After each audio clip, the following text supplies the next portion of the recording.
Papež Frančišek je kot običajno na povratnem letu iz Mehike v Rim odgovarjal na vprašanja novinarjev.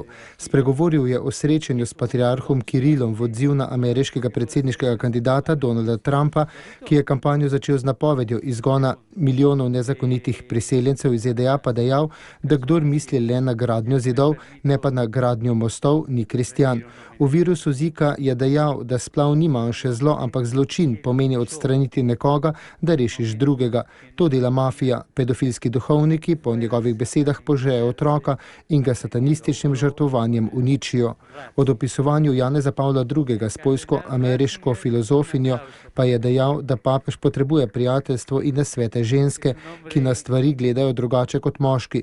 Prijateljstvo ni greh, greh je ljubezenska zveza z žensko, ki ni tvoja žena. Povedal je tudi, da so njegove sanje obiskati Kitajsko.